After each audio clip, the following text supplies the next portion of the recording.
Good afternoon. Welcome to the regularly scheduled meeting of the Planning and Zoning Committee, Tuesday, May 6th. It is 1:02 p.m. I'm Chair Andrew Owen. I'm joined by my Vice Chair, Scott Reed.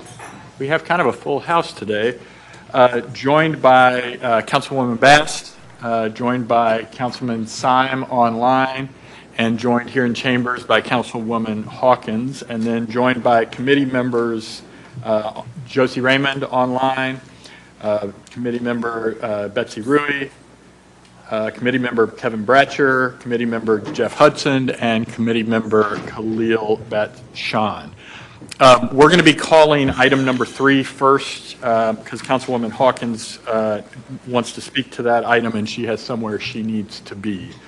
So let's do some housekeeping first. This meeting is being held pursuant to KRS 61.826 and Council Rule 5A. So we'll get started with item number 3, 0.099.25, an ordinance relating to the zoning of properties located at 5004 Campground Road and 4100 Bubbling Over Drive, containing approximately 0.38 acres and being in Louisville Metro, case number 24, zone 0108. Motion. Properly moved and seconded. Julia? Office of Planning. This is 24 zone 0108 for Tune-Ups Plus. This is located in Council District 1 at 5004 Campground Road and 4100 Bubbling Over Drive.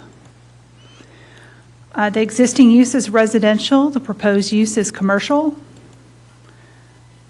The existing zoning is R4 in the Suburban Workplace Form District, and the proposals for C2. The request was for a change in zoning from R4 single family to C2 commercial. There was also a waiver and a detailed district development plan. There's one parcel and a portion of a contiguous parcel involved with the change in zoning. There is a single family structure on the site. It is proposed to remain. The garage is proposed for auto repair. And then there's a proposed additional 1,200 square foot structure for auto repair. This is the applicant's development plan showing that addition and the existing residential building. This is the subject property, some adjacent properties.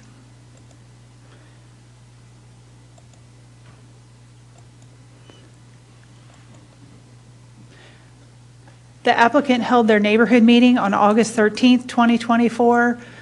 The Land Development Transportation had a meeting on November 14th, 2024, as well as February 27th, 2025. The Planning Commission held their public hearing on March 20th, 2025, where there was a motion to recommend approval of the change in zoning from R4 to C2, passing by a vote of 10-0. Are there any questions? Thank you, Julia. This is in Councilwoman Hawkins' district, and I know she's here because she would like to speak to it, so you have the floor. Yes, thanks for being here today. Are the owners here today of that lot? They're here? Okay. All right. I had no opposition for this at all. I think the neighborhood needs something like this, so I'll definitely be in support of this.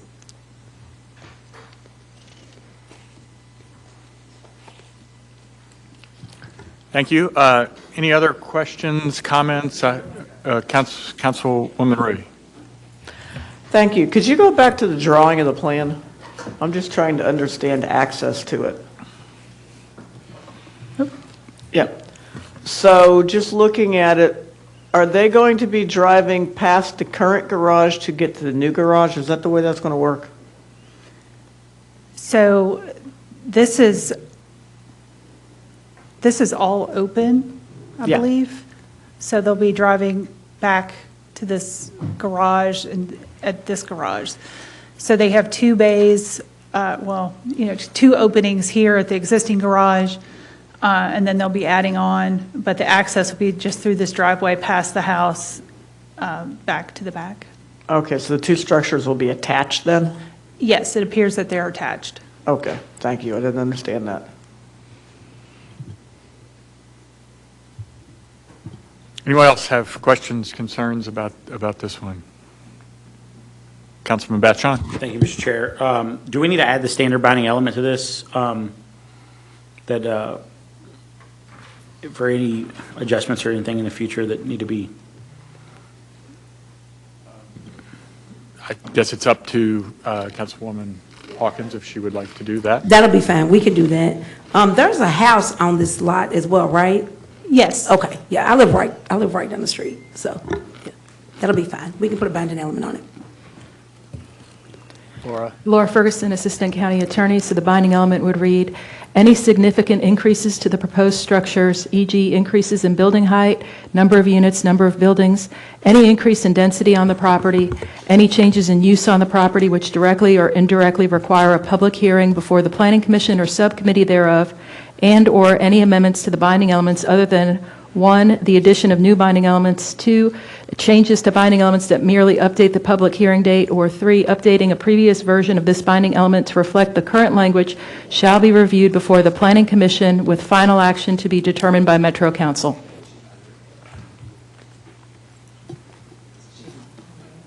So we need to, that's a motion, right? Or is that? It's the language that I think So I just make a motion to adopt that? meant to include that language. Okay. A motion. So all those in favor, please say aye. Aye. Aye. That motion is approved. I have Councilwoman Mulvey Woolridge in the queue. Is that why? Okay, so that was actually Councilman Batchon. Great. You're pulling tricks on me and making my job more difficult. Okay, so any more questions, concerns about this before we open for a roll call vote? Cheryl? Voting's open.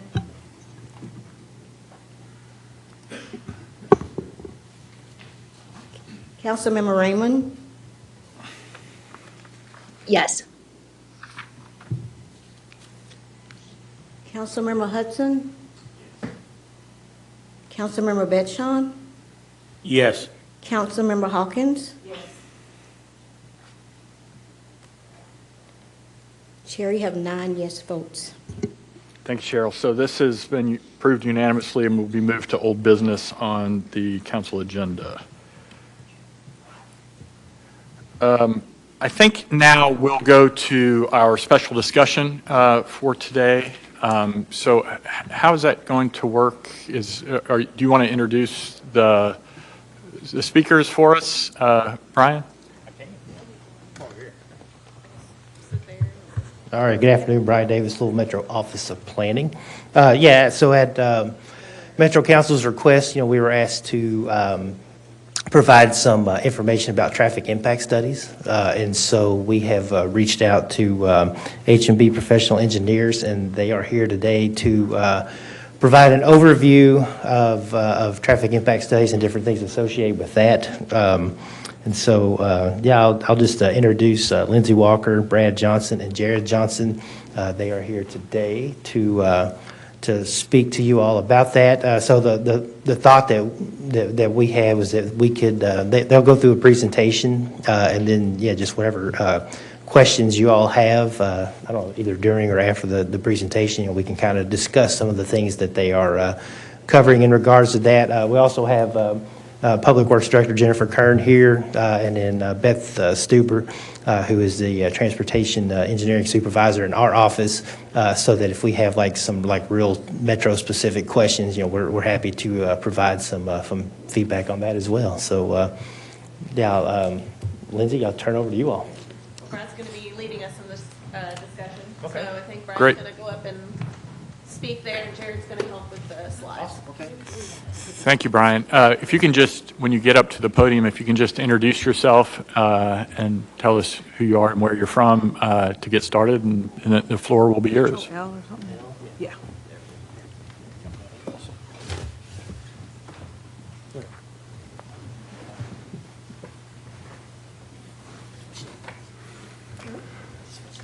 Good afternoon. Again, as Brian said, my name is Brad Johnson. I'm with HMB.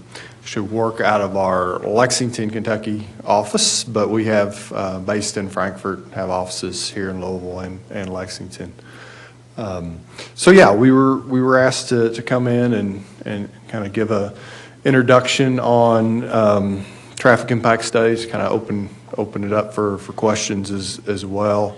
So I'm been at this over 25 years, I guess. Kind of lost track of how many traffic impact studies I've done over the years. I would say it's, I don't know, 60 or more, I guess. And also kind of just from a little bit different perspective, in Franklin County, we actually serve HMB, and I kind of take the lead on this effort, but serve as the Planning Commission's traffic engineer. So for them, I'm actually help review all traffic impact studies that come in and are potentially done by other consultants. So kind of in a sense, it kind of gives me a good perspective of sitting on both sides, if you will, as someone who prepares traffic impact studies, but then also as somebody kind of representing the agency and reviewing those, and have done that for some other agencies over the years. No problem. So just to jump into it, I don't want to get too elementary, I guess, in the discussion. If everyone's pretty, knowledgeable, I can kind of make sure. But I mean, is this just to kind of understand the audience here? I mean, are y'all all pretty used to seeing traffic impact studies? Is that, or is it more of, you're just kind of getting the overview of, okay. Yeah, actually, I think if you can start with basics. Okay, I sure. think that would be great. I mean, we've got some new and fairly new committee members and a lot of people that are fairly new to the process. Yeah. So some of that basic foundational stuff would be helpful. Okay, and that's kind of the intent. I just kind of wanted to double check first and see, because we can kind of get, I can kind of breeze through some stuff quickly, and then, we can get into some more Q&A and so forth. But yeah, we'll just, let's see. So I got myself up there, okay. So, just kind of jumping in is kind of a quick agenda, and obviously first and foremost is just when is it needed, and then we'll get into some of the details associated with what you might see and some of the mitigation that may be required and discussed in a traffic impact study. So as far as when it's needed, go ahead, Jared. So there's a couple things. I went ahead and just kind of threw this up there and actually have a copy here. From what I understand, is basically the specific to Louisville requirements were actually developed in the 90s. And I'm not aware of those really having been updated over that, time. So I also have kind of put up there, the Kentucky Transportation Cabinet kind of has their own set of requirements, and those are more recent. And, I think there's, typically, I mean, most of the traffic impact studies I work on are local and state routes, or at least, it's touching a local or state route. So, I mean, it is a collaborative effort between whether it's, City of Louisville or other, Bowling Green, Frankfort, Owensboro, I mean, some of the other communities I work in as well. They are collaborating with the Kentucky Transportation Cabinet. And a lot of times, they kind of do default to the Kentucky Transportation Cabinet's requirements as well. But, I think it is, there are some requirements there. Probably would be good to maybe revisit that if that true, unless we've missed something. If they are indeed 30 years old, might be good to revisit those or adopt KYTC's requirements. But basically there's, 4 to 5, depending on whose requirements you're looking at, kind of conditions that will trigger the need for a traffic impact study. And KYTC uses 100 trips, and just to kind of point out that the Louisville guidance is actually 200 trips. So from that perspective, what we're talking about, just, a trip is just, so if you're going to a gas station, for example, I mean, it's one trip in, one trip out. So what you think of is, you're going to store, restaurant, gas station, whatever, that's typically going to be 2 trips. So there are some just guidance that basically says, okay, if we're going to generate 100 of those, so if it's a gas station that you're basically going in and out of fairly quickly, then that's probably 50 vehicles show up at a gas station over the course of an hour. These are all based on, peak hours, so that's either in the morning or most likely in the afternoon. On a typical weekday is kind of the starting point for that. If you're doing either of those, then that's going to kind of trigger that need for a traffic study. And I'll show a couple examples of what the type of land use that may do that kind of gets that to that 100. So basically with that, the KYTC requirements are a little bit more stricter, if you will, the 100 being less than the 200 to trigger that traffic impact study. And there's other conditions as well that could trigger that traffic impact study, but that's generally where we start, is that number of trips. But I mean, if there's going to be, if the development is asking for significant changes to the transportation infrastructure, then generally the agencies are going to ask for a traffic impact study.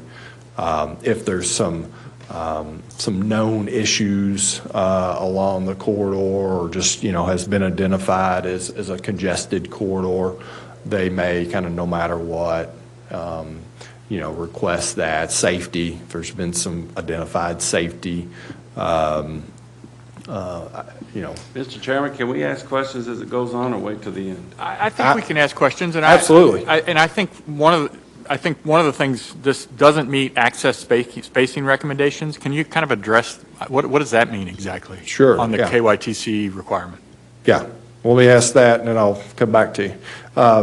So there is a table that basically identifies, and it is it varies by type of access. So if it's a right-in, right-out, for example, that can be a shorter distance between access. So it's basically just looking at intersections. So if it's 2 signalized intersections, then it recommends them to be a certain distance apart. If it's a right-in, right-out, that can be a little closer to a signalized intersection if it's a non-signalized intersection. So it is a little bit of a matrix. And we were actually having this conversation on the way up. I mean, it's hard to find locations where that access spacing recommendations are met, but it still can trigger, the justification to say, at least we need to study, and you need to justify why you can't meet those access spacing requirements. And I would have to, I don't have those all memorized, but I think it's anywhere from, like the shortest is 600 feet to 1,200 to 2,400 feet. So it's, if you're trying to put in a right-in, right-out that's 300 feet from a signalized intersection, I'll say that you can't do it. They just want to see a study to validate that would all work efficiently. Do you have a question? Who determines that? Who determines, who generates 100 or generates 200 or more peak hour trips? Who says it's 100? Who says it's 300? Okay. So we have resources that we use. We have what we call the trip generation manual that when you say we, the engineer. we? So we would. So like in the case of, let's just use Franklin Frankfort County. So when they get a zoning application there, they will come to me and ask, hey, do you think this warrants a traffic impact study? And I can quickly kind of do some math, and I'll show you some of the examples of that in a couple slides here, and say, yes, it's, I think this, land use, this whatever, new Chick-fil-A going in is going to exceed 100 trips. Then the applicant would be responsible for hiring a certified engineer to then produce that traffic impact study. And they may disagree. And they would, if they say, hey, I disagree, I don't think it's going to generate 100 trips and therefore require a traffic impact study, then they would have to do, some level of study to come forth and validate their position and prove that it doesn't meet that threshold. And, then we would be able to discuss that and understand that a little better. Yeah. Okay, any further questions? Yeah, yes, ma'am. What are the hours that you all consider peak for running? Sure, that's a great question. So kind of the starting point is generally 7 to 9 a.m. and 4 to 6 p.m. Sorry, Councilman, can you use your mic can you ask the question again and use your mic so we can have it on the record? Thank you. What do you all consider peak hours for traffic studies? Yes. So it's, again, it's for the morning, we generally start with a 7 to 9 a.m. In the evening, we'll consider 4 to 6 p.m. If there's a school in the area, we would certainly take into consideration school times. And if those are outside of that, we just wrapped up a study that we did counts from 3 to 6 to capture a middle school letting out in the afternoon, just to see if that would have an influence on the overall peak time. Also, in heavy industrial areas, where you got shift work and so forth, you might get as early as 6 a.m. shift changes, and that might be higher traffic than, say, the typical 8 a.m. time. So again, and maybe a good thing to kind of say here up front is most agencies do require some sort of meeting in advance or before you start the traffic impact study to kind of hash out some of these, concerns or maybe nuances that we can, because they will kind of, we'll define a study area. And we don't do that in a vacuum. I mean, so we would have a meeting with the local agency. If it's on a state route, KYTC would be involved in that, and really kind of determine, okay, we're going to count at these times a day. This is going to be our, these are the intersections that we're going to consider. And just, so we can kind of define those assumptions up front and make sure we're addressing that. There's other situations where it's a heavy commercial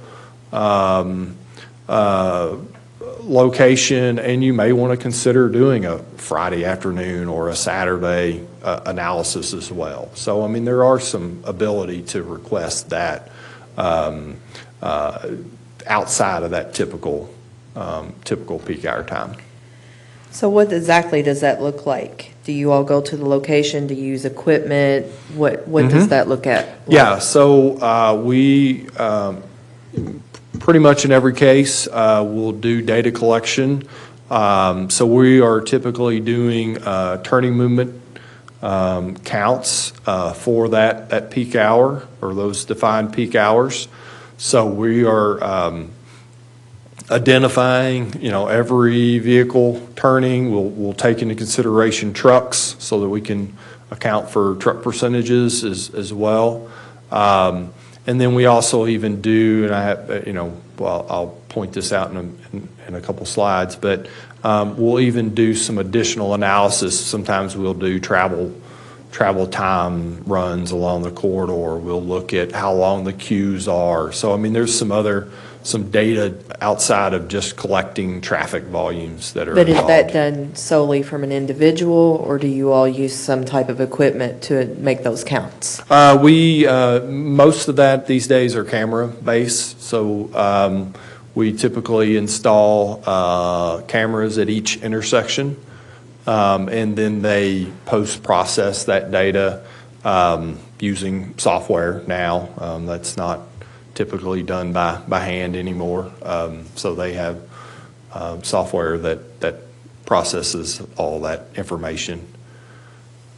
If there's a concern about maybe there's an intersection where there's interest in having a signal installed, there are signal warrants that are national FHWA, which is Federal Highway Administration, defined parameters for what warrants a signal.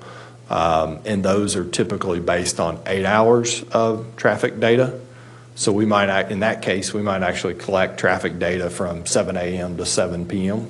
so that we have 12 hours of data and can then, see if 8 of those 12 hours meet their defined warrants.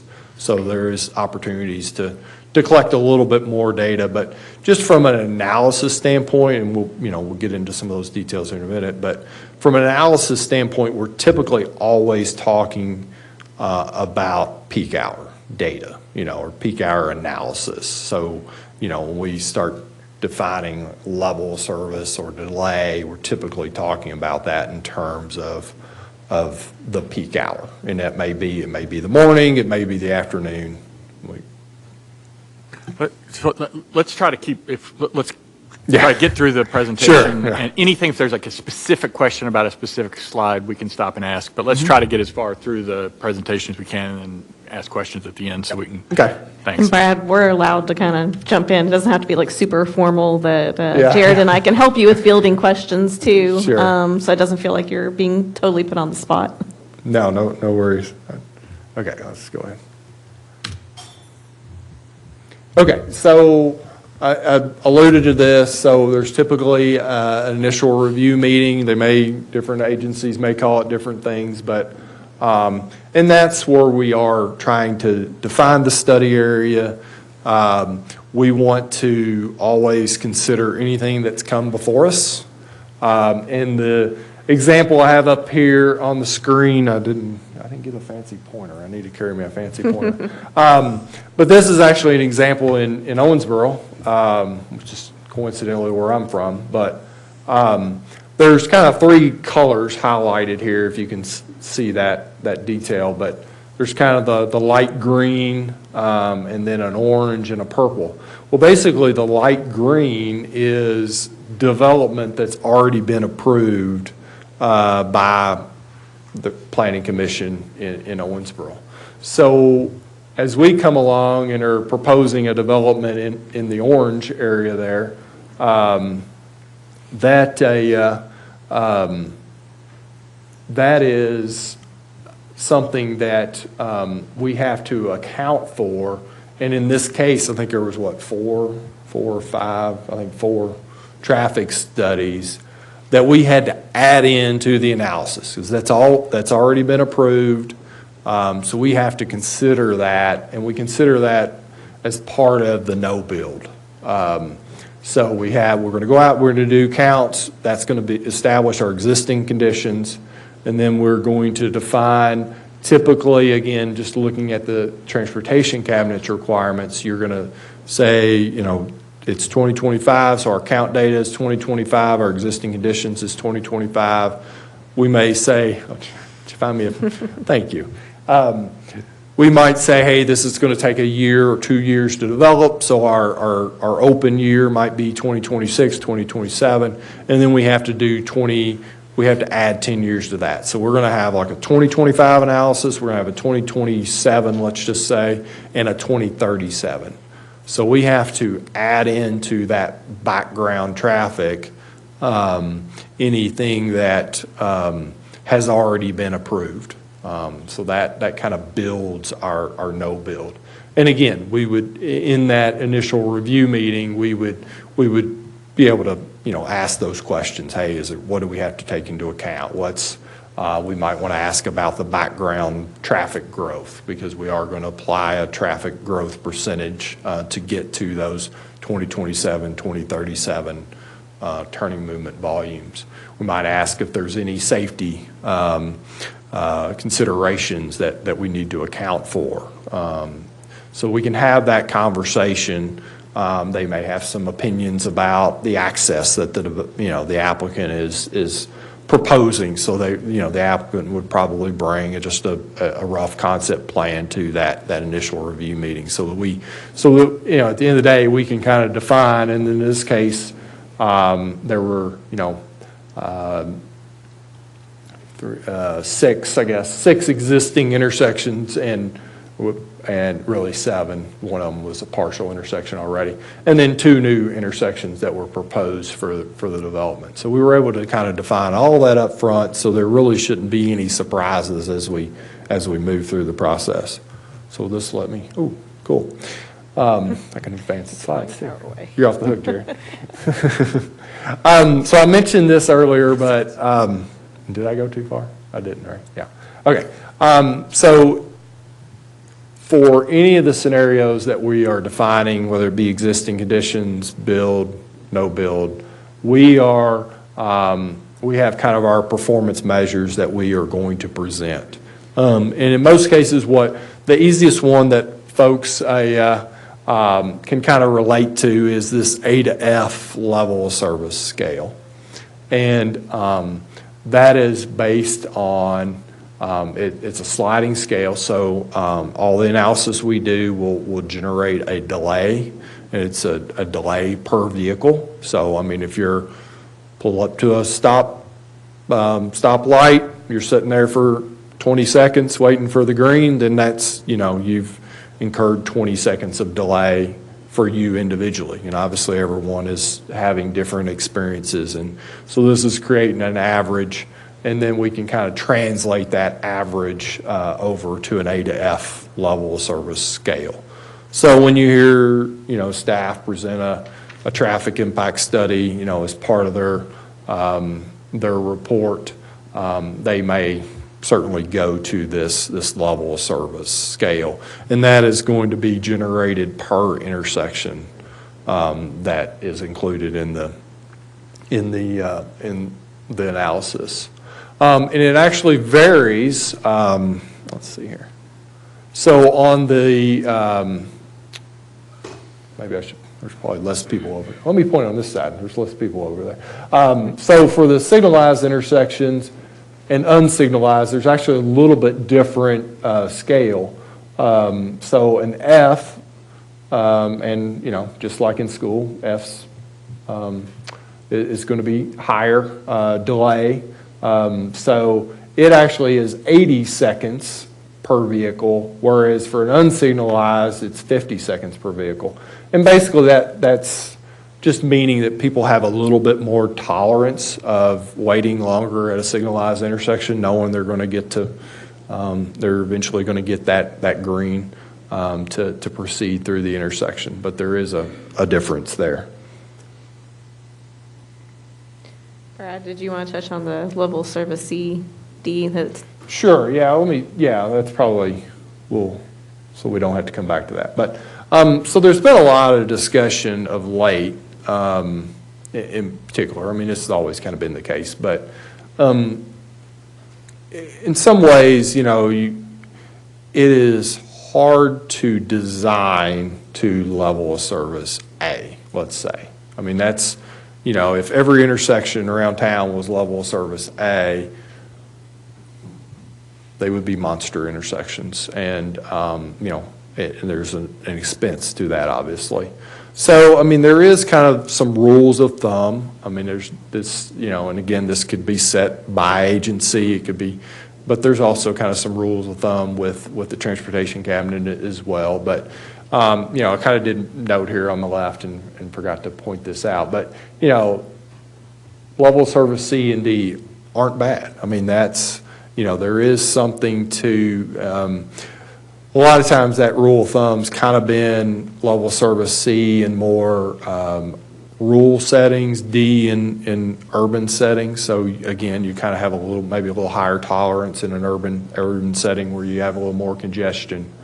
But that's where it kind of triggers is when you do get into that E and F. We would like to improve that if we can, but it is worth noting that while we'd all love to be straight A students, it's just maybe not feasible to be able to accomplish that in the traffic world.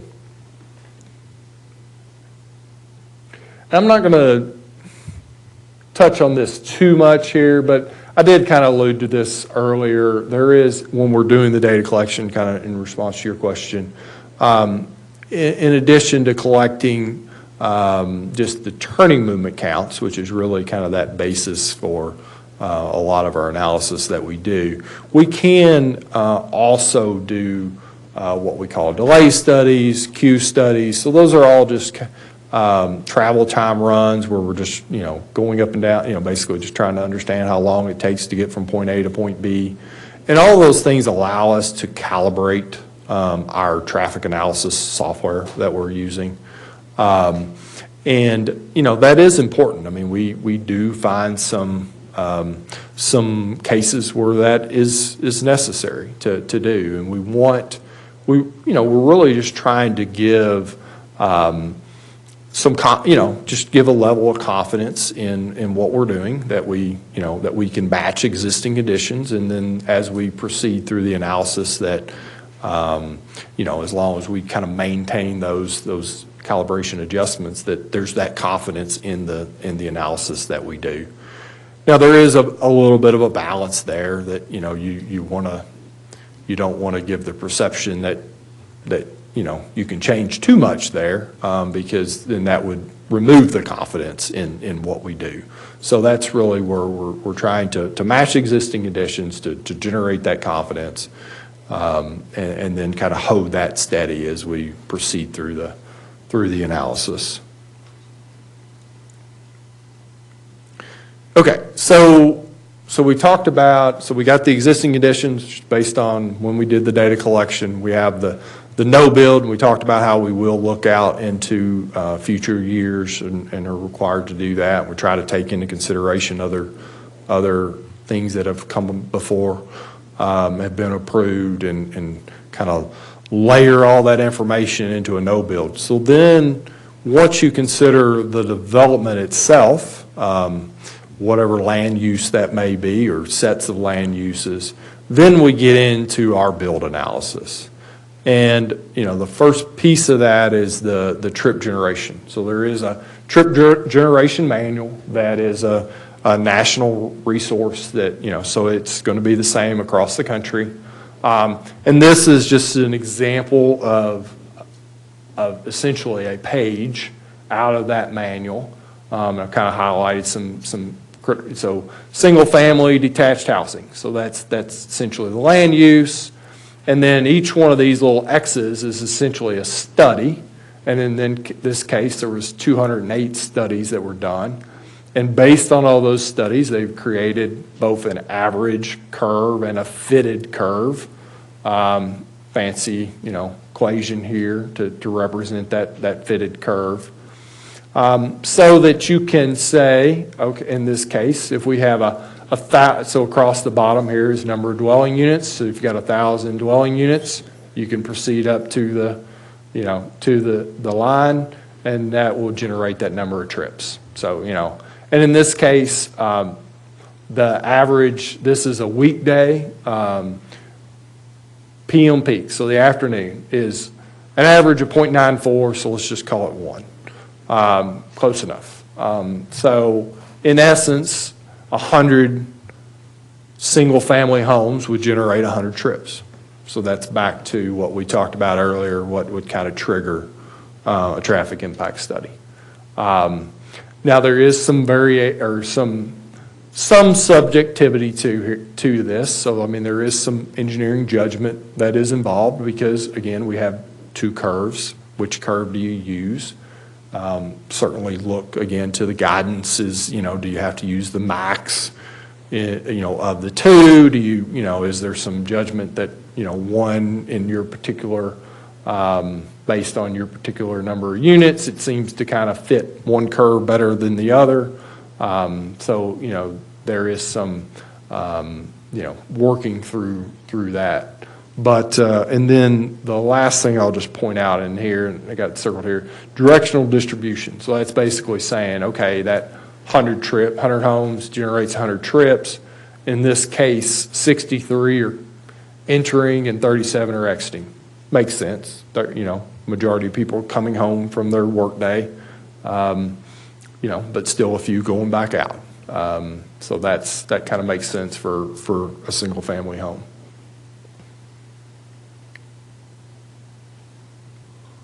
And this is, I alluded to this earlier, so this is just kind of an example of some of the single-family homes, again, generating 9.43 on average trips per day, 0.94 during the day, during the peak hour. So 100 homes, what generates 100 trips? I mean, so 106 units technically, so get, pretty close to 100. The 66,000 square feet of office space would generate 100 trips. This one actually is kind of a failed condition, if you will, because so the shopping plaza is actually in the trip generation. It's divided up into 3 different categories. It's actually below 40,000, between 40 and 150, and then above 150. So to generate 100 trips, you only need 11,000 square feet, which actually technically kind of throws you into the other, into the less than 40 category. So I just kind of point that out to really, if you have a shopping plaza. Multifamily. I'm sorry? What do you use for multifamily? Multifamily is a little bit lower than single family. I don't recall exactly what that percent is, but it's, I want to say, and there are several categories. So there's single family attached housing, so like a duplex.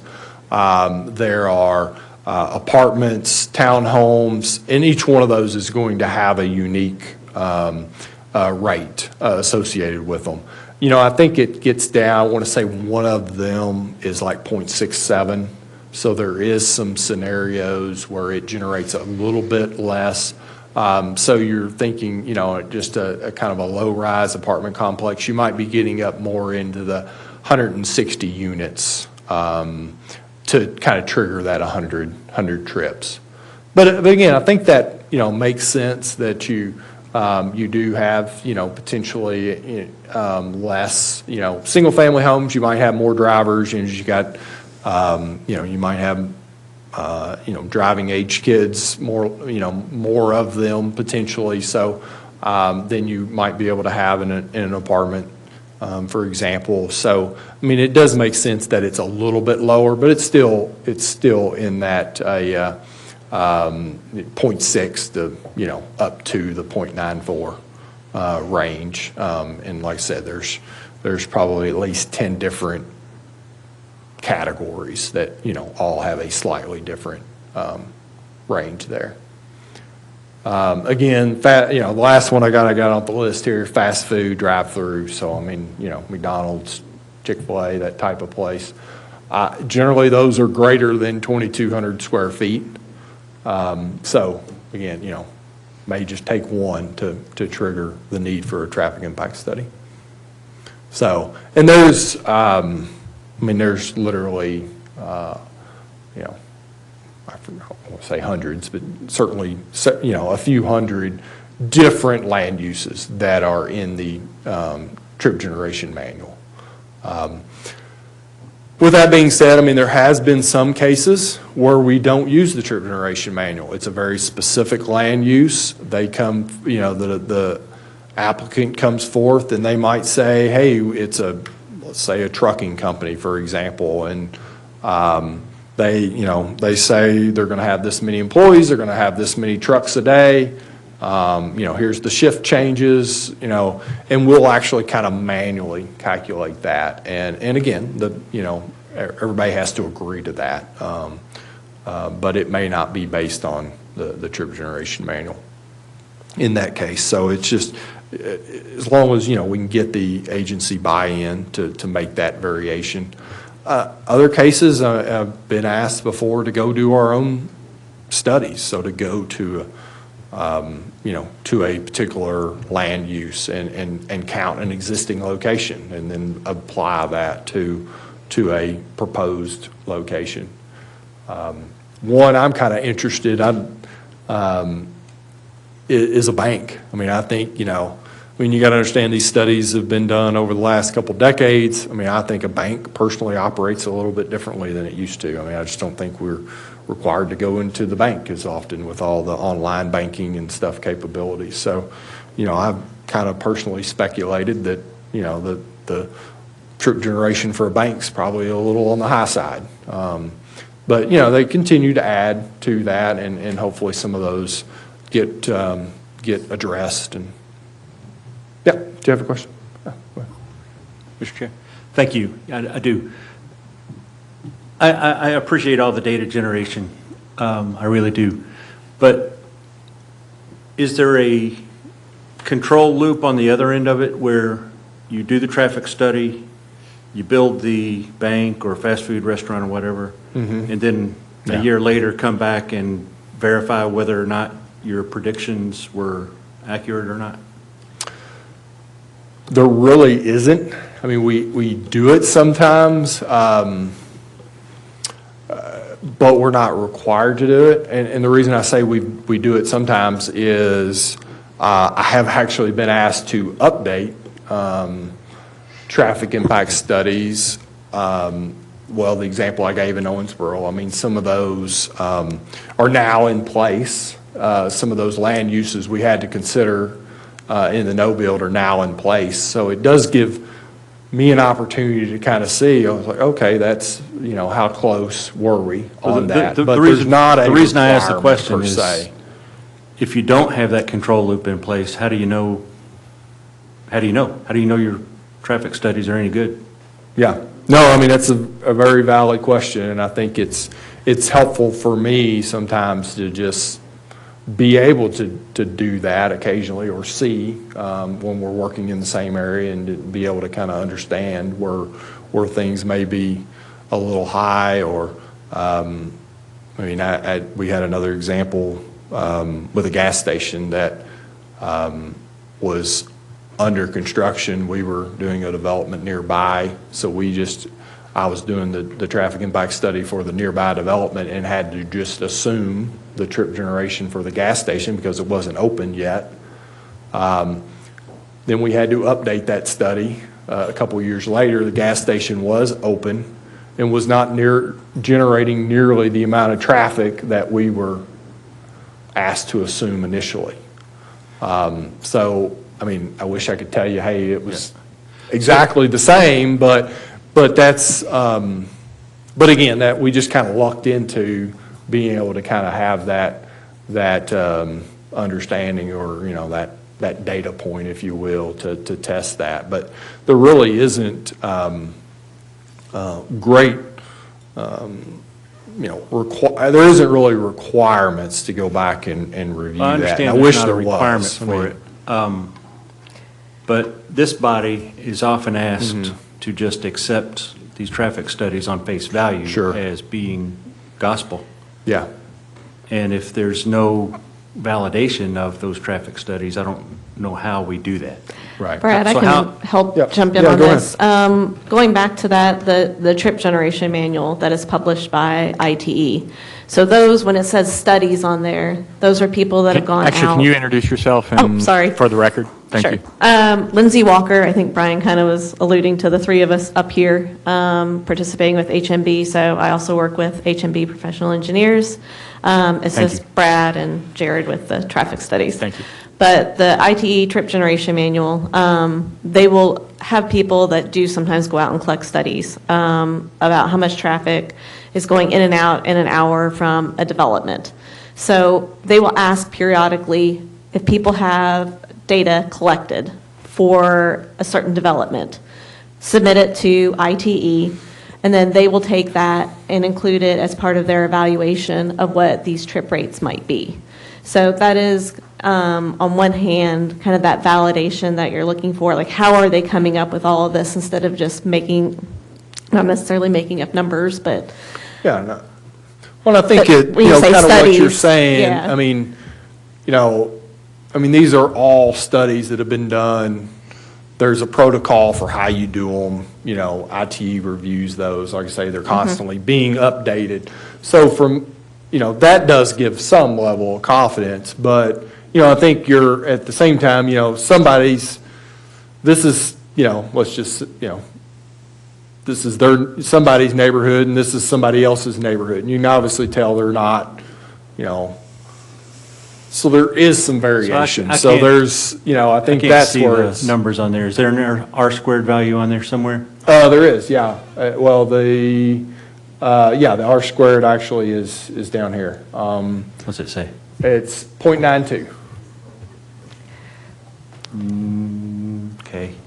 That's where you're saying that if you have ones that only have a couple of data points, that's kind of, it makes you, like, do you really want to use that value, or do you need to go to a different land use code, or look at different thing, or maybe go collect your own data?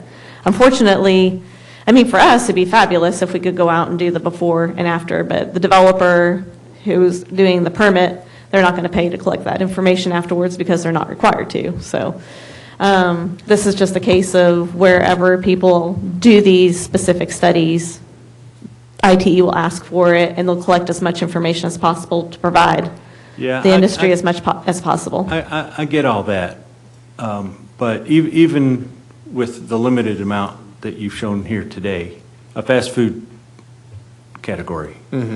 Well, there's lots of I would postulate that a Chick-fil-A number of trips would be much different than a Jack in the Box.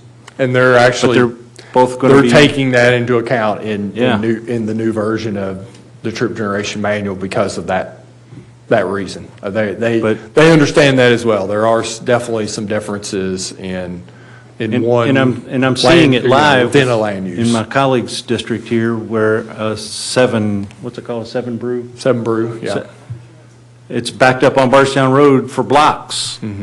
Whereas there's a Starbucks literally across the street from it that is not backed up. So it's just garbage in, garbage out.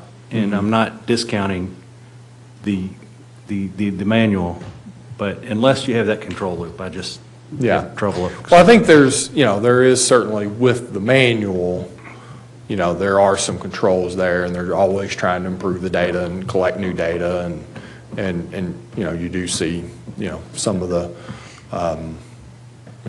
there is an R-square value that kind of tells you, some of that level of accuracy.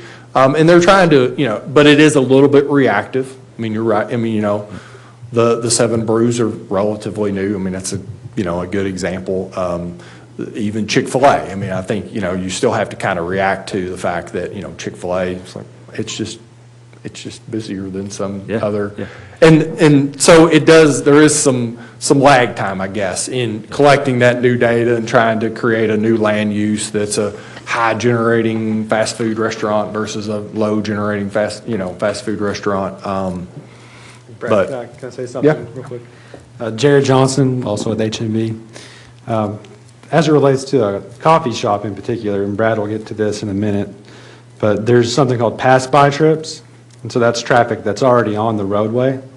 So, potentially the reason the 7th Brew maybe in the morning, since they're primarily a morning business, the traffic is heading in that direction, and that's what's causing that disparity between the Starbucks going the other direction.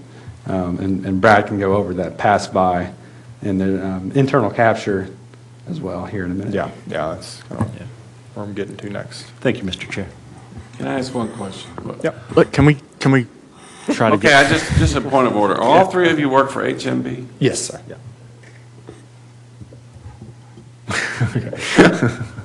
Okay, so as Jared mentioned, so there, talked a little bit about the trip generation and some of the numbers, and I realize these are a little bit hard to read here, but This is, again, just another development that we've worked on, talking about the different land uses, office building, strip retail, supermarket, fast food, coffee shop, so you're kind of combining all those up. And I want to, and then there, as Jared mentioned, there's kind of internal capture and pass by.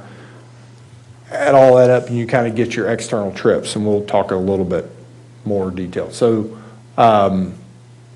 well, actually, let me, yeah, I'll skip back here. But so internal capture, so this is the Old Henry Road, so the Publix, and I've just kind of highlighted, the new Publix and Speedway. So when we talk about internal capture, so we would use the trip generation manual to estimate the number of trips that the Publix is going to generate, and then estimate the number of trips that Speedway is going to generate, for example. But if we're only analyzing Terra Crossing here and Old Henry, for example, there's going to be some that go to both of those places, right? They're going to go to Publix and then they got to get gas. So that's what, when we refer to internal capture, that's what we're referring to, is can they go to multiple locations kind of within the parking lot, if you will, and therefore they never get on to the main highway. So that's, we take a reduction in that, for that. The other thing, if, as Jared alluded to, I mean, if you're already driving Terra Crossing, for example, and you do that every day on your way to work and you need gas, then that becomes a pass-by trip. So you are not you're not getting out of your home and going to Speedway, for example, to gas up as a standalone trip. You're doing it as part of your normal commute. And so therefore, you are just changing kind of your path. Instead of passing through the intersection, you are going to turn right in, get your gas, get your coffee, whichever the case may be. Then you're going to turn back out. So that's where. So I think, so I think we understand there's a lot of different numbers that go into it and calculations that are added to try to figure out trip generators and all that sort of stuff. Can we go to the mitigation piece and then maybe get to the point where we ask questions, please? Thank you. Absolutely. Okay, so as far as mitigation goes, so I mean, we obviously do this traffic impact study. What comes of that? So what we, again, kind of looking at the transportation cabinet's requirements, what they say is you've created a no-build scenario, you create a build scenario. They don't want to see that difference in those two exceed 30%. They also don't want the overall delay per vehicle to exceed 80 seconds. And that's, those are kind of two thresholds that they utilize to say, okay, you are not meeting these requirements, therefore you need to do something to the infrastructure to improve that scenario. Your requirements as well kind of allude to volume to capacity. So being, if it's exceeding 1, that could also kind of trigger some mitigation needs. So what are what are some of those considerations? So there are signal warrants, or signalization potentially. There are adding turn lanes, particularly if you're talking about a development that may require left turn lane in, right turn lane in. Just, different additional lanes, whether it's, additional through lanes in the area of the development. Also just, if it's already a signalized intersection or signalized corridor, we can make changes to the signals, consider different, changes like a right turn overlap. You might see that occasionally where you actually, are in a right turn lane and you get an arrow, a right turn arrow while the opposing left is going. That's a change. Whether you get a green, for your left turn, that could be a change that's needed as your left turn volume increases. Also, just in terms of intersection types, It might be warranted to convert an intersection to a roundabout or another, what we consider like alternative intersection type. You may require access into the development to only be right in, right out instead of full access. Also mention the access spacing to, you may say, hey, these are, your proposed intersections into development are too close and we need you to space those out, or we need to remove one of the access points to maintain more reasonable access. Access management might be, again, like a right in, right out. You're actually prohibiting a left turn out. That could be a way of managing access. So those are just some of the things that in the process of doing the study, we would acknowledge that, hey, we've exceeded one of these thresholds. We're proposing these improvements, and then can kind of rerun that calculation and say, okay, we've gotten it much closer to the no-build scenario and gotten it below those initial thresholds.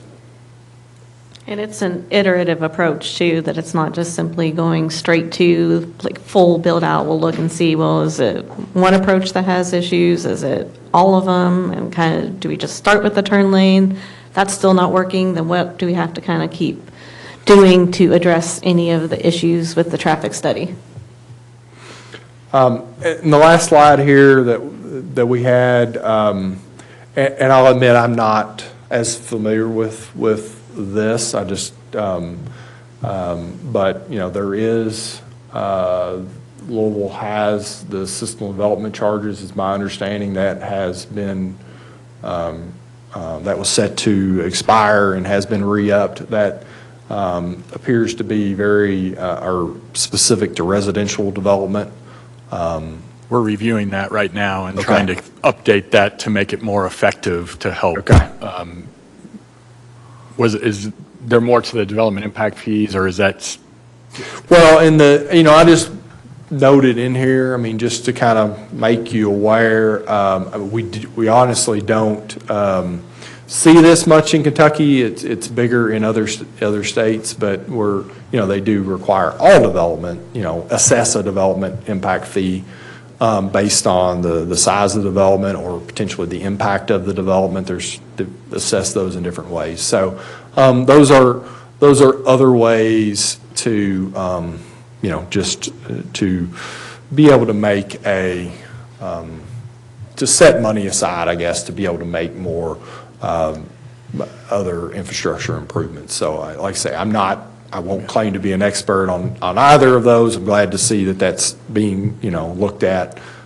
So if we can, thank you very much. It's helpful to kind of understand the process. I think we've heard that it's an iterative process, and you are on both sides of it. So when you get a traffic impact study, and who generally pays for the traffic impact study? That's generally paid by the developer, correct? That is correct. So what I get asked all the time is the person paying for the study has a significant amount of control over what they get back as a product. And so, what would your response be to somebody who says to me, developer pays for it, they don't like the traffic impact study, they send it back and say, make this fit what we need it to do? What would you say to that question? Unfortunately, it does happen, unfortunately. It's they would love for it them to not be on the hook for improvements. But, I think we have an obligation to to the engineering, to be able to, do that, and it's going to get reviewed. It's going to get reviewed by the cabinet. It's going to get reviewed by the local agency. So they know they're doing a thorough job, and they usually do. I do when I'm reviewing them. I want to make sure that all the processes have been followed, and to ensure that there is that confidence in the study. And just quite frankly, there's been a few developers that, didn't call me back and ask me to do the next one because, I wouldn't, because we the study was, the study said what it was, and, we weren't going to change it so that they could get away with not making improvements, and so therefore. So it really is marketplace reputation, among other things. Yes. That would be the guardrails. Yeah. As much as anything. Yeah. In terms of how that process works. Yeah. Because it's being reviewed by a number of different people in that process. Yeah, and I think it's, probably not an issue here in Louisville, but, I think like a small municipality would benefit from, if they don't have the staff, that can review those, then I think it is advantageous for them to seek out an engineer that is, qualified to review those, just to represent them, appropriately. And, like I say, the Lowells, the Lexingtons, the larger communities, they have, they have that, you typically have that staff, that can look at those and know what they're looking at and catch anything if there has been, there's always engineering judgment. So it's just, being able to look at that and say, oh, I see you kind of made this assumption. Let's talk about that. Why did you come to that conclusion? Make sure that's a legitimate assumption. So before we open it up for any additional questions, and we need to kind of keep it short here. We do have at least one piece of legislation that we have to get to today, and then 3 others. So if we can kind of keep it moving quickly. Anybody have any? Councilman Vachon. Yeah, Councilman Vachon. Thank you, Chair.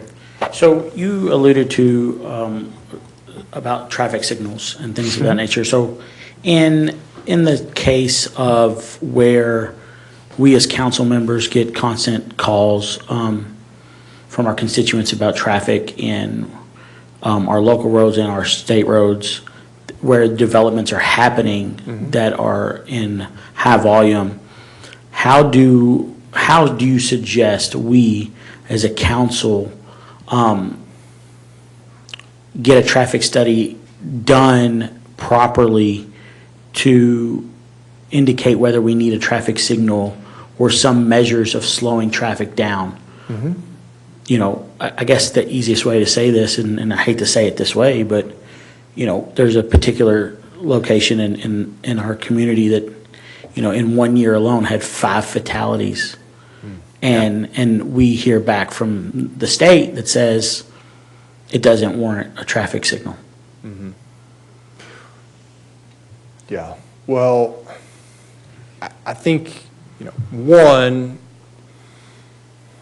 I would say we're getting to a point where we're starting to understand that traffic signals aren't always the solution. So I'd kind of start there. Now, I will admit I'm a little biased. I'm kind of I'm a roundabout advocate. I think they're, they have a lot less conflict points and help with slowing traffic down and safety and other things. They're not for every intersection either. But, there is, if you're asking the cabinet in these cases, they're probably doing a quick, all you need is a traffic count at that location. It's a relatively quick analysis from there to then see if it meets warrants. And they're probably, they probably are sending someone out, doing that traffic count, running it against the warrants, and their response is that, hey, it doesn't meet warrants. That doesn't mean there's not a solution there. So I think we're getting better here in Kentucky as a whole. Being willing to get a little more creative with our solutions, to look at traffic, just traffic calming in general, that along the corridor, not just at the intersections.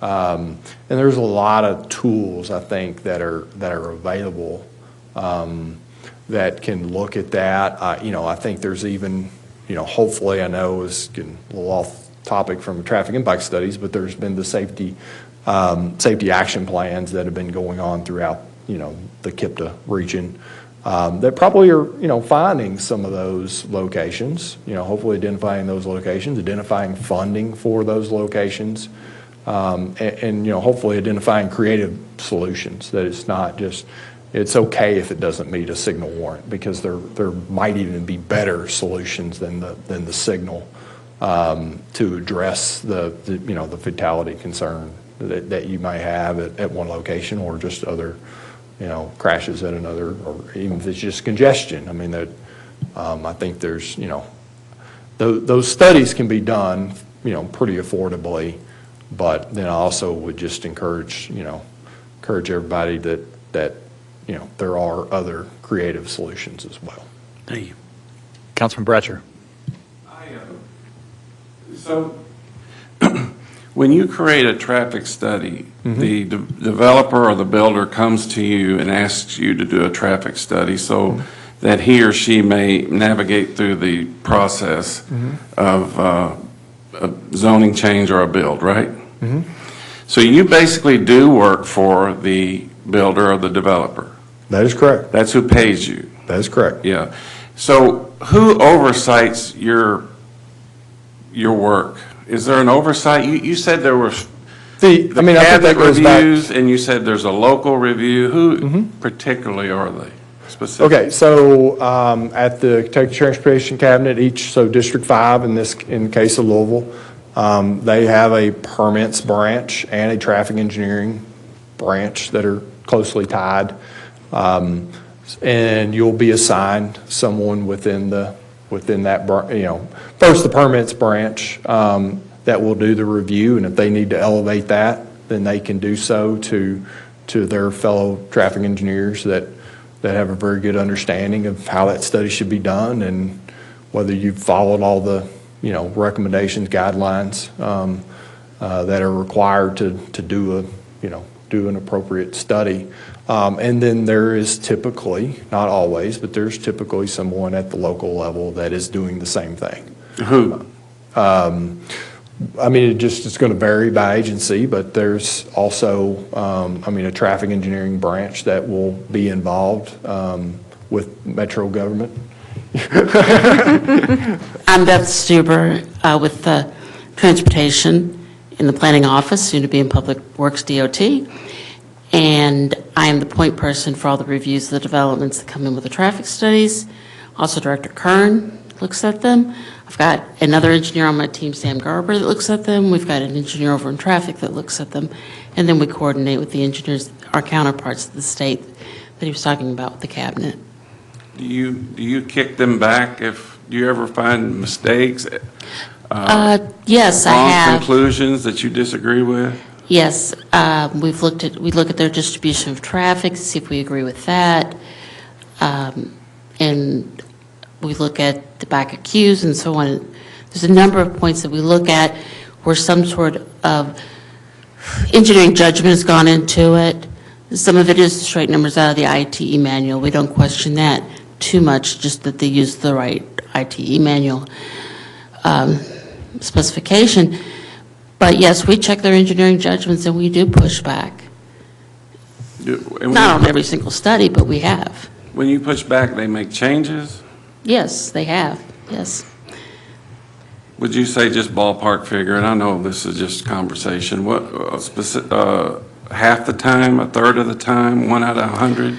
Probably about more closer to a third of the time, because a lot of times they'll do the study and they're not showing any impact, and we can't find where there might be an impact. I have one specifically in mind on Johnson Road where we did push back and ended up getting some safety improvements that weren't initially proposed by the developer. If they are wrong on something and it gets through the system and it's blatantly wrong, and I really don't know how to describe what would be wrong, but if it was like everybody said, look, they were wrong on that study. You know, in my district, Fern Creek, Bardstown Road is a freaking mess. It's horrible. People have failed the traffic study systems in Fern Creek, and they're wanting to just pile on more. But just no negatives on anybody. We're all in this together. We're trying to make good government. If you're wrong, what happens? Well, in the example that you gave with Bardstown and Fern Valley, or Fern Creek, sorry, you're getting a lot of traffic from Bullitt County, so that's a big mystery. That's a big unknown that is coming into And passing through our Spencer system. and Nelson. Yes, so you're getting all that additional traffic, all those new developments that are piling on that we're not aware of. We go out there and we take the snapshot time of your background traffic. But we don't know that at the same time they're getting in to put in 200 homes right outside the county that are going to use Bardstown Road to access to Gene Schneider to come into Louisville to work. And I guess if we're wrong and over time there is an issue, we look at all the mitigations, but it falls onto Metro or the state to do those mitigations. Like you said, the signal timing, the turn lanes, and so forth. Would you, last question, Mr. Chair, appreciate your patience. Would you just, like I said, just off the cuff, would you think that, would that be a good thing to explore, is looking at how outside counties are affecting our traffic patterns?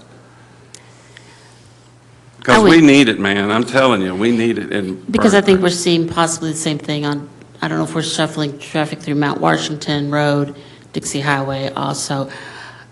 It would be helpful. Can't sit here and think off the top of my head how you would do that. I assume they're public, their planning commissions are public record. Could we set up a toll road at the Bullitt County line? I don't. Go back to that system. Thank you, sir. Councilwoman Best. Okay, I'm going to touch on a little of what she said, how it kind of falls back on us as council. We have some areas in District 14 and District 25. We're in the Dixie Highway corridor. Kind of touching on what he spoke of, I actually have a street on West Pages. It's a 35 mile per hour street. We've had fatalities, same houses hit over 5 times. And now he's getting threatened that his insurance is going to drop him if his house gets hit again. And we're trying to come up with traffic measures on that road. I think as council, we should have a word, we should have some insight into that. And when we have a situation where we have fatalities of that amount, and, when we pull the studies for the accidents on this road and more than half are resulting in injury, I don't think widening striping is going to change this. And we make suggestions and we're fought up against that. In the traffic studies, we're kind of at the mercy of waiting on that and getting information, but I feel like it's just a wall we keep running into, and all that gets deflected and deferred. Well, I think you have two things. I think traffic studies are mainly looking at volume. We're not looking at the geometry or other factors that are going to play into possible safety issues. There's a safety circuit rider for the state of Kentucky, which I've talked to Director Kern about possibly involving that office. What they do is they go around to the counties and specifically look at specific situations and come up with specific solutions for it. Like, it sounds like you're talking about with one homeowner with one point area that has had significant, fatalities. One thing I'm excited about too is they're also getting through the state for free, actually, because the state's paying for it, is new traffic crash data. That will be a lot more in depth and will tell us a lot more of where our safety issues are. So traffic studies looking at delays. They're not necessarily looking about how unsafe it's going to be. In some regards it will, because it will tell you if they're going to have possibly, T-bone intersection issues or rear ends at intersections.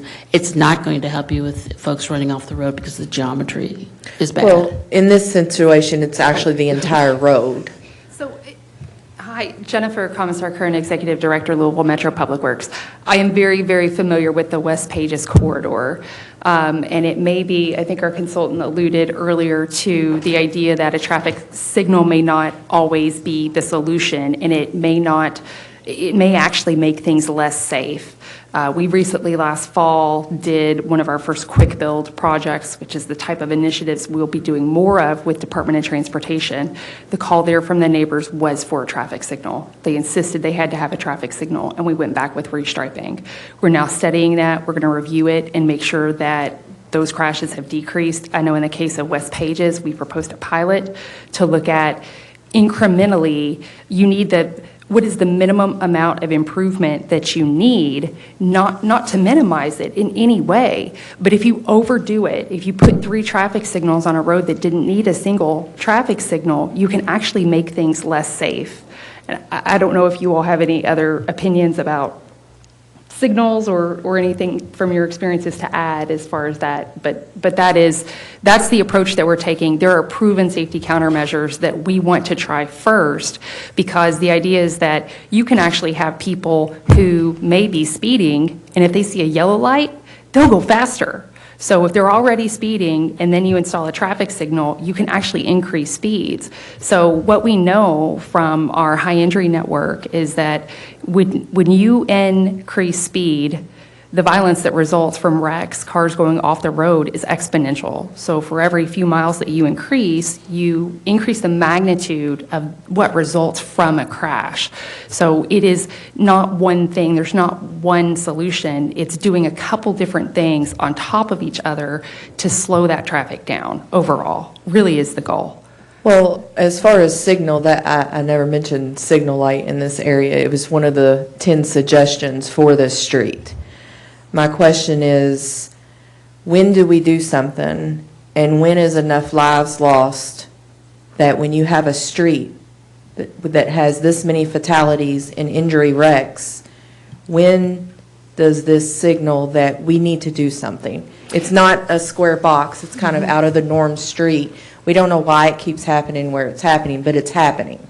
Exactly. So I would call your attention to our Vision Zero program. We have a high injury network that we're focusing on, and we actually presented, there should be video of it from, I think, 2 months ago when we presented the update annually to our subcommittee for Public Works.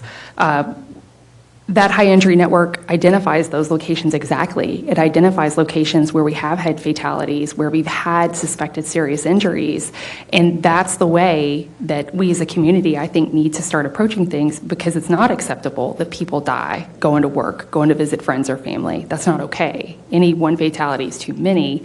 But there's so much need in the community, how do you approach it? And that's what we're trying to get to. Thank you.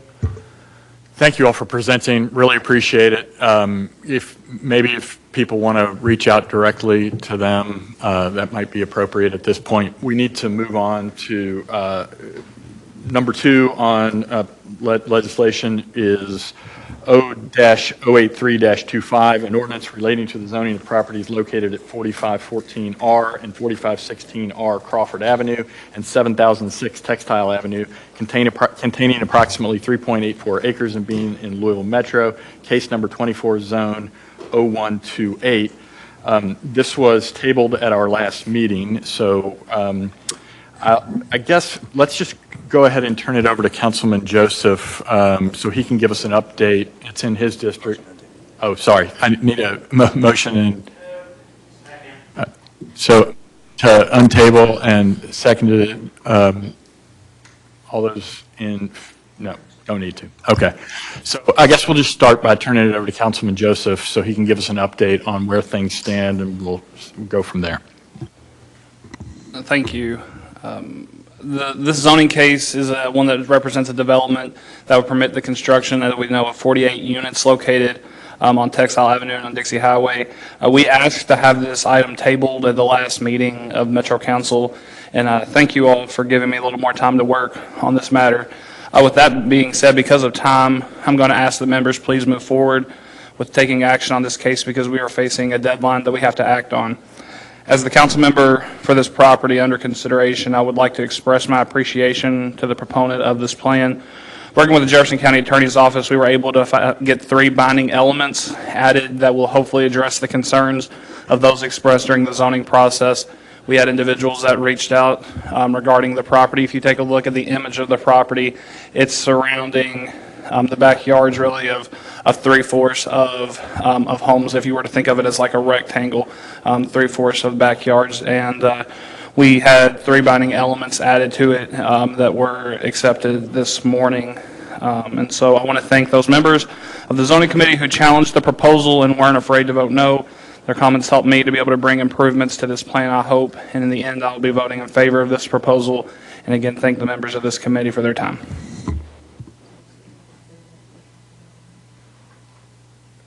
So have those binding elements been added to the system? Do we know? I have them, but they haven't been added yet. I didn't know if you wanted to add them today or you wanted to wait until, And those binding elements are the, I could read them into the record if you want to Would move you- to would you- add. Do you want to move to add them or Um, just read them for discussion or? we can go ahead and move to Adam, Okay. if that's okay. Yeah, I'll read them. So we would be adding a total of 4 binding elements, and that would be number 8, prior to obtaining the first certificate of occupancy for the development, developer shall widen Textile Avenue north to the Crawford Avenue intersection to the standard 18 feet roadway width wherever deficient. Number 9, at the same time as the other asphalt installation, applicant shall install a speed bump along the access road on the subject property between the buildings and Textile Avenue. Number 10, applicant shall plant evergreen trees along the entrance road to Textile Avenue in the areas where there are gaps in the existing tree canopy by installing evergreen trees 5 to 6 feet in height at the time of planting on 10 to 12 feet center. And number 11, any significant increases to the proposed structures, e.g. increases in building height, number of units, number of buildings, any increase in density on the property, any changes in use on the property which directly or indirectly require a public hearing before the Planning Commission or subcommittee thereof, and/or any amendments to the binding elements other than I, the addition of new binding elements, double I, changes to binding elements that merely update the public hearing date, or triple I, updating a previous version of this binding element to reflect the current language, shall be reviewed before the Planning Commission with final action to be determined by Metro Council. So those binding elements are moved by Councilman Joseph. Can we vote on all of those as a single motion? Yeah. Okay, so all those in favor, please say aye. Aye. Oh, can I get a second? Moved and seconded. All those in favor, please say aye. Aye. All those opposed? Okay, the amendment has been approved. Any more discussion on this before we move to Councilman Batchon? Yeah, Mr. Chair, thank you. I think this is a question for County Attorney Laura Ferguson. And maybe I missed it, but did we add the standard binding element? Yes. Okay. That was the 4th one. Okay, was thank the standard you. binding So, element. yeah, okay, well, good. Thank you. And I just wanted to add, this, I think this is fantastic. I appreciate your office going through the trouble to get these binding elements done. I think this is exactly what we should be trying to do here, is to make projects better and fit into their context better, and I think that's what we've done here. So I think we've done a good job here, and I wanted to commend everyone on the committee for that. Councilwoman Rui.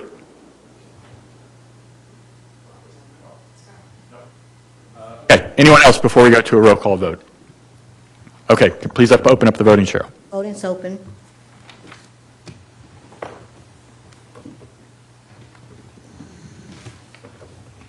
Councilmember Raymond, I can't see the vote totals. How's it looking? all yeses. Yes. Wow, bandwagon Councilmember vote. Joseph,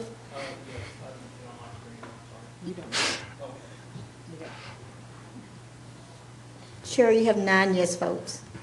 Thank you. With 9 yes votes, this is unanimous, and we moved to old business on Metro Council agenda. Let's see, 2:30. We still have time. Let's go ahead and try to finish the rest of the agenda. The next item is number 4, 0-100-25, an ordinance relating to the detailed district development plan for property located at 6803 Beulah Church Road, containing approximately 18.3 acres, and being in Louisville Metro, case number 25 DDP 0007.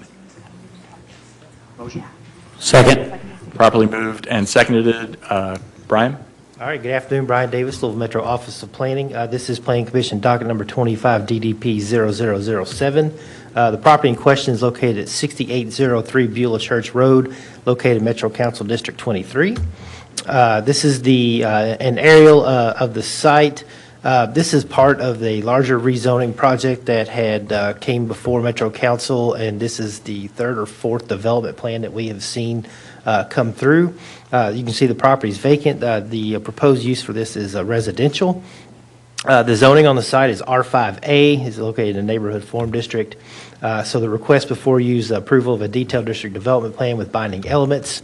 The applicant is proposing townhomes on the site, approximately 190 units, divided among 26 two-story buildings. The site plan includes parking and clubhouse and recreational open space throughout the property. This is the proposed development plan here. You can see the Cedar Creek Road extension that extends from Buellishurst Road to the east into the site. And then you can see the proposed layout of the residential buildings. This is Damascus Road up here. The only direct connection to Damascus is over at the far eastern portion of the site. And then there is proposed open space and some detention basins and things like that, which you can see on the development plan to help to provide screening between the proposed townhomes and Damascus Road. Aerial photo, which we already looked at. This is the zoning map. Again, property zoned R5A.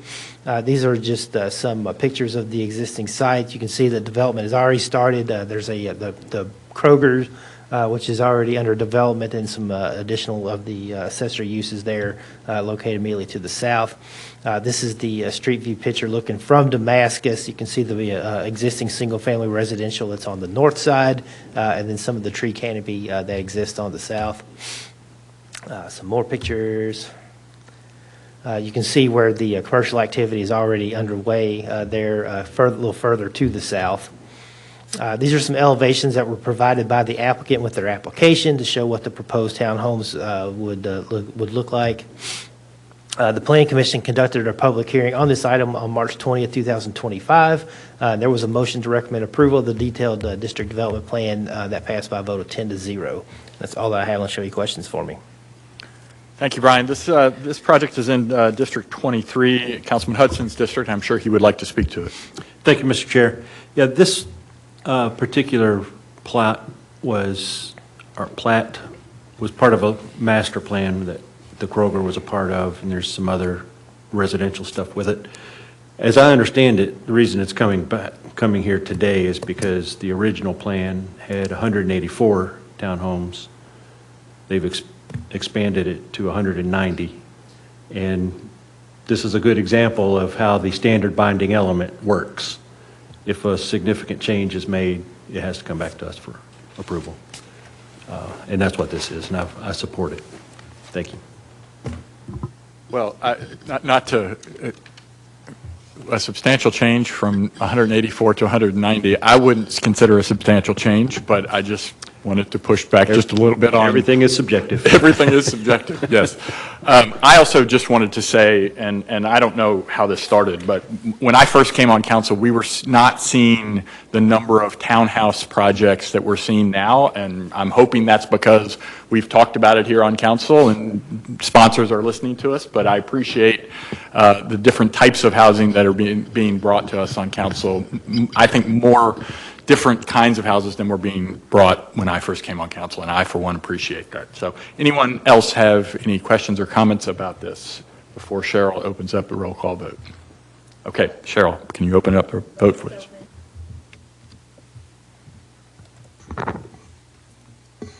Committee Member Raymond? Yes. Voting is closing.